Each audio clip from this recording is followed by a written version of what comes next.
Salmo de número 133 vai falar sobre comunhão, sobre a necessidade de vivermos em comunhão, né? Então eu quero ler esse salmo e esboçar um pouquinho do que ele tem a falar conosco nessa noite. Diz assim a palavra do Senhor: como é bom e agradável quando os irmãos vivem em união, pois a união é preciosa como o óleo da unção, que era derramado sobre a cabeça de Arão e descia por sua barba até a bainha das suas vestes. É revigorante como o orvalho do monte Hermon, que desce sobre os montes de Sião. Ali o Senhor pronuncia sua bênção e dá vida para sempre. Amém. Até aqui. Que o Espírito Santo de Deus fale conosco nessa noite, em nome de Jesus. Irmãos, para que nós venhamos a compreender melhor, nós precisamos entender o contexto pelo qual este salmo foi escrito. Salmo 133 foi escrito por Davi, e para compreendermos melhor, precisamos voltar com o servo do Senhor Moisés, tirando o povo do Egito. Josué entra com o povo na terra prometida, porém, quando eles entram e conquistam as terras são divididas, e ali são divididas em 12 tribos, chamada as 12 tribos de Israel. Depois deste período de Josué, começa a vir juízes, e como muitos sabem, o período dos juízes foi um período de altos e baixos.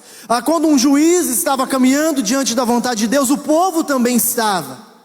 Porém, quando o juiz morria, o povo se desviava, faltava liderança, e começavam as brigas, as guerras, a idolatria começava a chegar, e tantas outras peripécias. Depois levantava outro juiz, Deus levantava outro juiz, e o povo começava a caminhar novamente nos caminhos de Deus. Assim virava aquela novela, alto e baixo, alto e baixo. Chega um dia, o pessoal fala: Senhor, nós não queremos mais juízes, dê-nos um rei. Então o Senhor lhe dá Saul. Saul não foi um bom rei, e no período do seu reinado, guerras internas, brigas internas no seu regimento acontece. Saul morre, o que acontece? Davi começa a liderar uma dessas tribos, que é a tribo de Judá, e Isbosete fica com as outras 11, que era descendente também de Saul. Neste longo período, guerras entre Judá e as outras tribos aconteciam dentro do mesmo povo de Deus. Depois de muitos anos, longos anos, Davi conquista as outras 11 tribos. E como sábio e homem de Deus, Davi unifica aquele reino, muda o culto ao Senhor, coloca o sistema de levitas, onde de três vezes ao ano eles iam, de onde eles estivessem, se dirigiam a Jerusalém para cultuar o Senhor e lhe render sacrifícios, lhe render louvores também. Então, este salmo foi escrito com este intuito. Quando eles estavam se dirigindo a Jerusalém, eles iam cantando, e como iam cantando, louvando ao Senhor, eles falavam de união. Davi programava todas as coisas, usado por Deus, programava todas as coisas. E ele começa a esboçar aqui algo que o Senhor acha necessário. Ele começa dessa forma: como é bom e agradável, duas coisas necessárias, bom e agradável, quando os irmãos vivem em união. Irmãos, a união do corpo de Cristo, o corpo místico, a igreja, é necessário, porque o próprio Deus diz que é bom e agradável. Não podemos mudar essa realidade na busca de um egocentrismo, na busca das minhas vontades ou dos meus desejos. Eu não posso mudar o que o Senhor diz. Como é bom e agradável que os irmãos vivam, permaneçam, desfrutem da união. E essa questão de união é muito importante nós termos em mente o seguinte: há uma frase que diz o seguinte, que no essencial sejamos unânimes. No não essencial pode ter divergências, pensamentos diferentes, não tem problema, mas em tudo que tenhamos amor. O que é o essencial? Vou dar um exemplo para os irmãos. Jesus é o único caminho que leva a Deus, é o único mediador entre Deus e os homens. Há como discutir isso? Não. Ah, mas pastor, eu acho. Não, não. Não tem eu acho. A Bíblia nos afirma isso. Só existe um Deus. Há como discutir? Não. A igreja é o corpo de Cristo aqui na terra, o corpo místico. Tem como discutir? Não, não tem. Quando eu olho para esse texto, o Senhor ama que os irmãos vivem em união. Tem como discutir? Não tem. Então nisso nós precisamos ter o pensamento unânimes. Não podemos mudar. Mas pastor, olha só, eu gosto de louvor mais agitado, mas a minha esposa gosta de louvor mais calmo. Isso pode haver diferença, não tem problema, quanto os dois. Mas precisamos manter o amor, a união, pois o Senhor chama isso de bom e agradável. E ele continua, olha só, verso de número 2: pois a união é preciosa como o óleo da unção, que era derramado sobre a cabeça de Arão e descia por sua barba, até a bainha das suas vestes, ou em algumas versões até a orla das suas vestes. Achei muito pertinente, né? Acho muito pertinente a questão dele usar a unção aqui de Arão, do sacerdote, que era jogado o óleo na unção sobre a cabeça dele, escorria pela barba. Ele faz questão da cabeça à barra das suas vestes, da cabeça aos pés, da cabeça aos pés. Todo o corpo do sacerdote estava cheio do óleo, cheio de unção. Na Bíblia o óleo representa unção, e muitas vezes a presença do Espírito Santo. Agora deixa eu te perguntar, é impossível que essa presença seja ministrada fora do corpo. É isso que ele está nos passando, que a unção corria por todo, o óleo corria por todo o corpo, e só quem está no corpo é que desfruta dessa unção. Não tem como. Hebreus 10:25 diz o seguinte: não abandonemos a vossa congregação, como é costume de alguns. A união deve estar junto, apesar de algumas divergências de pensamento. Mas precisamos viver essa união, independente dos tempos que venhamos a enfrentar, independente dos dias que estamos atravessando. Precisamos. Não abandonemos a congregação como é costume de alguns. Antes, agora a responsabilidade é sua. Admoestemos, aconselhemos uns aos outros. Por quê? Ainda mais sabendo que o dia de Cristo se aproxima. Sabe que é algum problema que eu tenho enxergado nas igrejas hoje? Infelizmente, irmãos, eu gostaria que você olhasse para você mesmo agora e perguntasse se você não está sendo essa pessoa também. Um problema que eu tenho enxergado nas igrejas hoje é que estamos perdendo pessoas que caminharam a vida toda ao nosso lado e não estamos ligando mais. Não estamos nos preocupando com quem está ficando. Não estamos ficando. Deixa eu inverter aqui. Ei. Não estamos nos preocupando com quem está ficando para trás.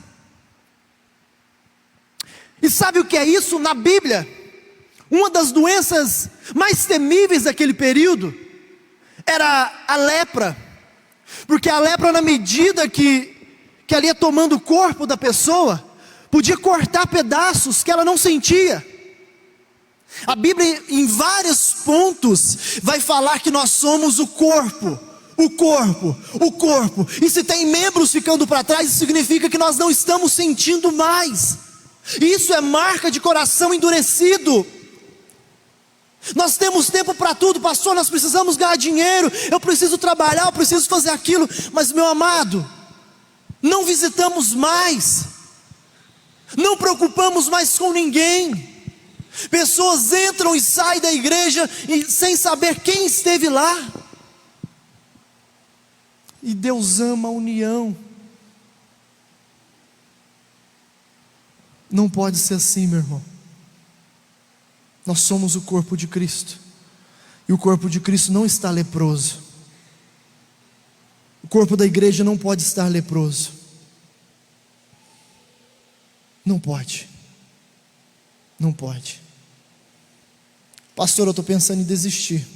Vou largar a mão, pastor. É no corpo que é ministrada o derramamento do Espírito Santo, a unção. É no corpo. Deixa eu te dar outro exemplo. Salmo 23 vai dizer o seguinte: unges minha cabeça com óleo, meu cálice transborda. Quando você pega a vida de uma ovelha, que é isso, né, que o Salmo 23 está representando, o pastor, o bom pastor, segura a cabeça da ovelha, derrama o óleo até entrar até dentro dos seus ouvidos. Por quê? Uma mosca de chifre, entra dentro do ouvido, bota os ovinhos da ovelha e começa a nascer larvas lá dentro, e começa a perturbar a sanidade mental da ovelha. Quando as larvas já estão grandes, começam a corroer a cabeça dela, sabe o que ela faz? Começa a bater a cabeça nas pedras, bater a cabeça nas árvores até morrer. Sabe o que é isso? É que sem a unção do pastor, quando eu digo pastor, não estou falando de mim não, viu? É de Cristo. É de Cristo. Sem a unção, porque o Espírito Santo só vem através de Cristo. Sem essa unção derramando sobre a nossa mente, sobre a nossa cabeça, é impossível suportar os dias de hoje. É impossível manter uma sanidade mental nos dias de hoje, com tantas coisas acontecendo. Falei para a minha igreja o ano passado, temos aqui, nossa irmã Magela está aqui com a gente, o irmão Elmar, né? Eu falei o seguinte, o ano passado, no começo do ano, eu falei o seguinte: este ano, a riqueza não vai ser dinheiro, nem bens materiais, mas vai ser uma sanidade mental, um equilíbrio emocional. Porque no meio de pandemia, tanta gente morrendo, perde familiar, acontece isso, um fica debilitado, entubado, aquela coisa, você fica louco, problemas de todos os lados, e no corpo também tem problemas, mas nós precisamos dessa unção. E quando eu olho para o Salmo 133, só é possível a unção do Espírito, é ministrada na presença do corpo, conjunto, todo. Nós precisamos insistir em viver para Cristo, precisamos. A união para Deus é preciosa, meu irmão, a união para Deus é amável, e não podemos mudar isso. Mesmo que pessoas te decepcionaram, mesmo que muitas vezes homens e mulheres te traíram e te abandonaram, mesmo que muitas vezes fomos humilhados, mas sabe por que nós precisamos manter? Porque é aqui que a unção é derramada. E sabe por que insistir nisso? Porque o meu Senhor também sofreu isso. Eu também vou. Eu não sou maior que Cristo não. Nós não somos maiores do que Cristo. Alguém falou mal de você? Que coisa boa. Que coisa boa. Faziam isso com Cristo a todo momento. Faziam isso com Cristo a todo momento. Não desanime. É momento de seguir em frente. É momento de olhar e falar: Senhor, ministra na minha vida. É isso que o Salmo 133 fala. Ministra na minha vida, Senhor Deus, para que eu olhe a tua igreja, para que eu olhe a comunhão com os olhos que o Senhor também olha. Um conjunto, me incluo agora também, um conjunto de pessoas imperfeitas, seguindo um Cristo perfeito. Isso é tremendo, irmãos. Isso é tremendo. Não sei se todos aqui, mas uma boa parte, né, tem filhos. Invista na vida dos seus filhos aqui na igreja. Invista na vida dos seus filhos, para que o mundo lá fora não invista na vida deles. Sabe esses pezinhos que vieram aqui? São pezinhos que irão pisar no céu. São pezinhos que irão pisar no céu. Eu achei muito lindo que veio, acho que foi 3 ou 4 garotinhas por último, né? Correndo. E eu estou ali pensando, que coisa boa, ver esses pezinhos correndo lá no céu também. Que coisa maravilhosa.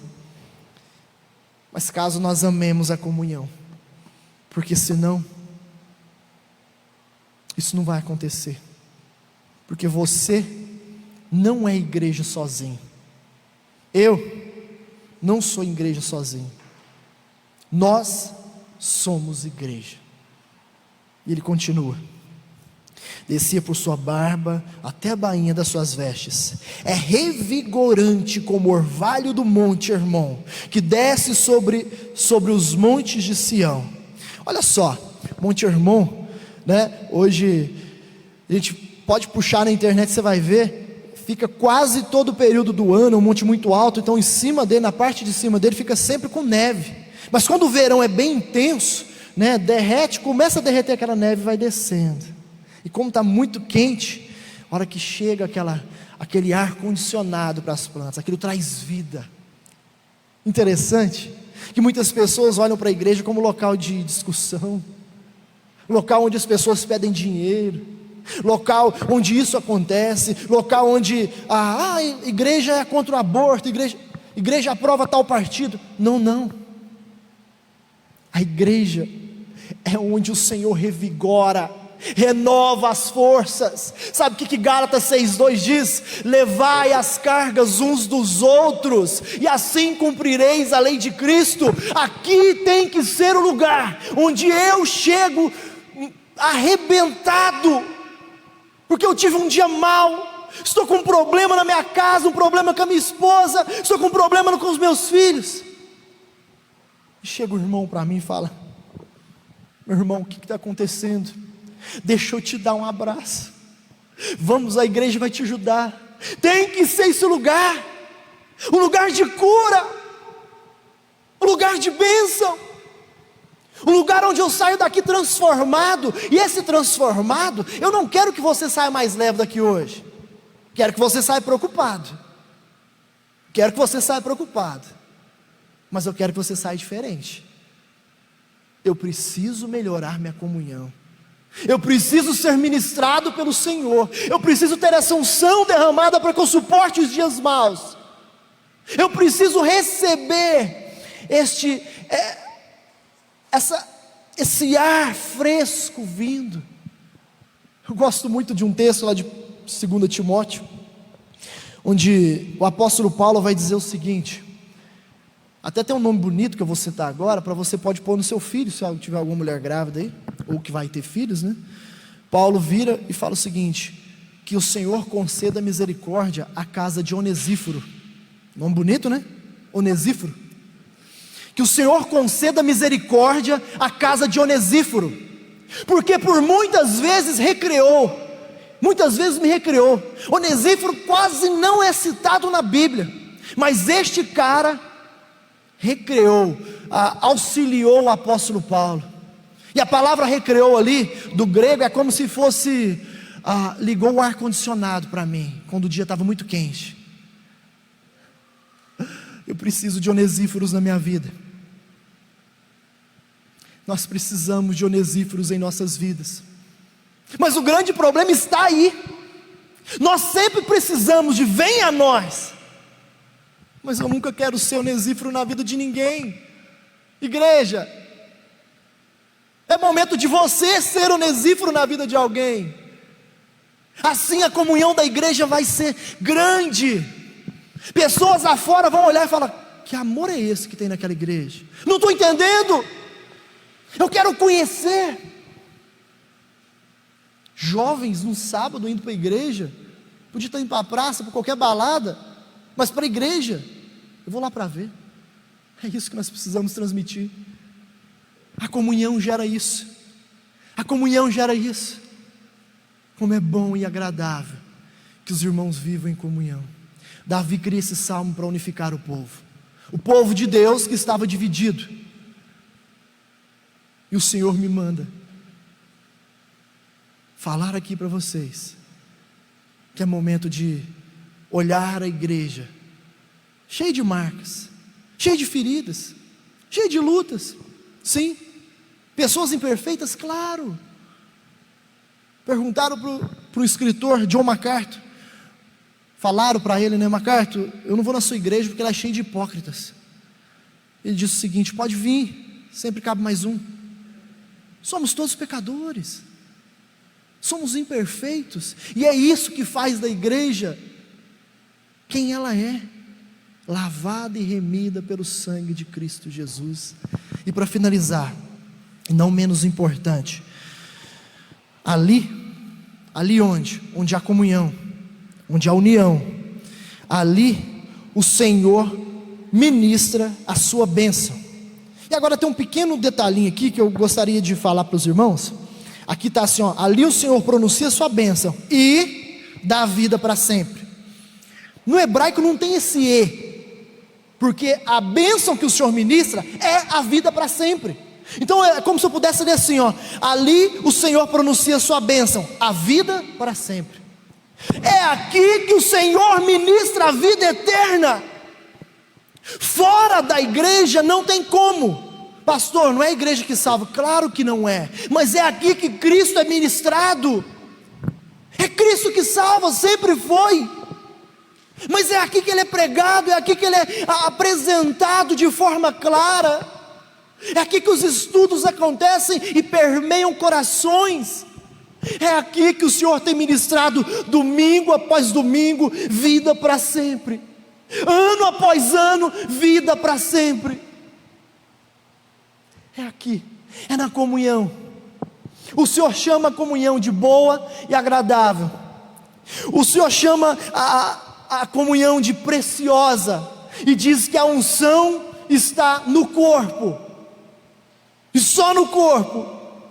Diz que a união é revigorante, e depois ele diz que é aqui, na união dos irmãos, que Ele ministra a vida para sempre.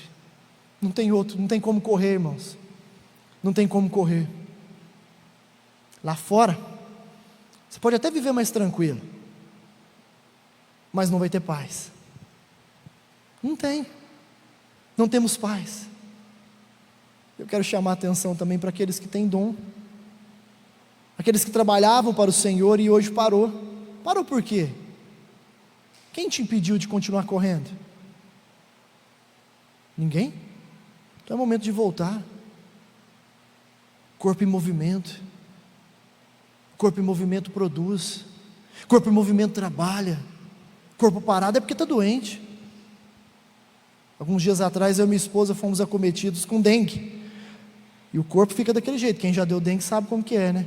Então quando você está doente, você cai na cama e você não quer mais nada, nem comer você levanta. Mas o corpo saudável, em pé, correndo, movimentando, faz uma coisa, faz outra, isso é importante.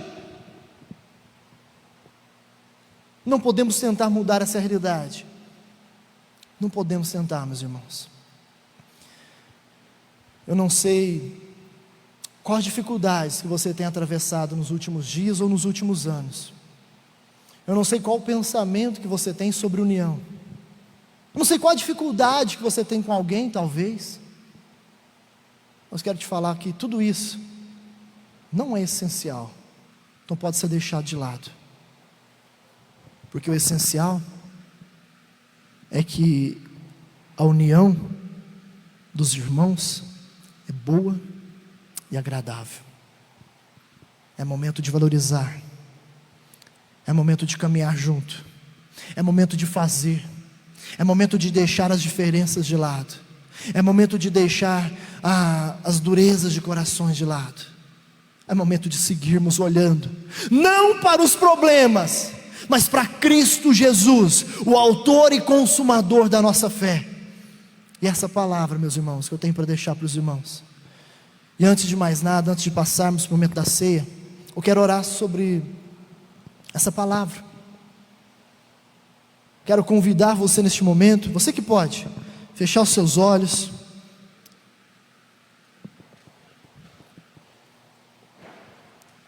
Por favor, não se preocupe com quem está do seu lado. É você. É você, meu irmão. que o Senhor tem que ministrar nessa noite, que o Senhor ministrou. Eu não sei com quem o Senhor falou, mas eu sei que Ele falou. Por isso, eu te convido, meu amado, a abrir seu coração ao Senhor. Abra o seu coração ao Senhor, meu irmão. Chega de viver uma vida mais ou menos com Cristo. Não, mais ou menos não, morno não.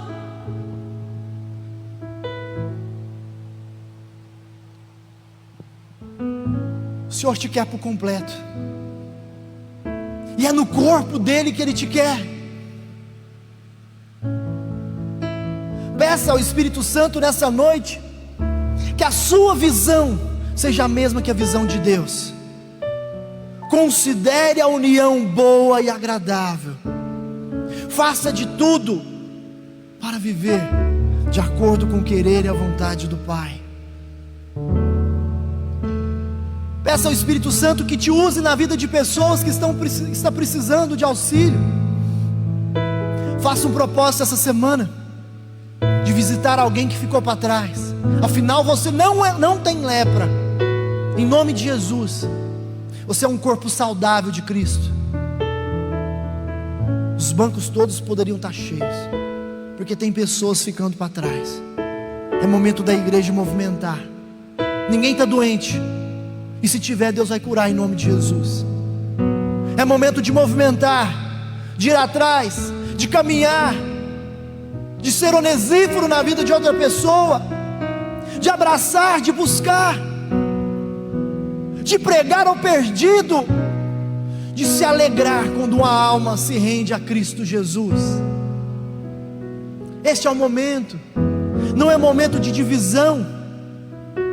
Assim como neste período que o salmo foi escrito, o momento era de comunhão. Toda divisão não provém do Pai. Não caia nas artimanhas do diabo. Ele joga bem, não deixe que ele te engane. Sua luta também não é contra a carne, nem contra o sangue, mas contra as hostes espirituais do maligno.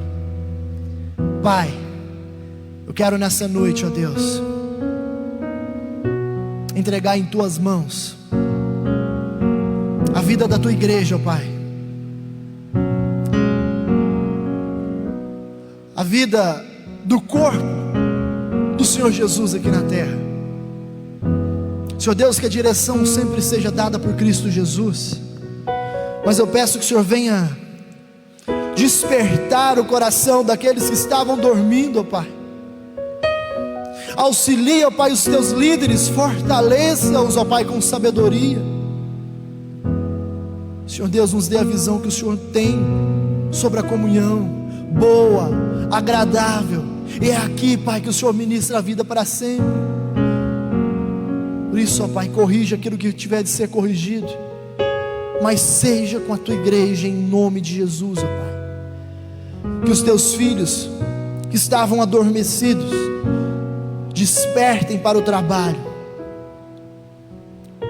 O trabalho tem demais, ó Pai. Desperta os Teus filhos.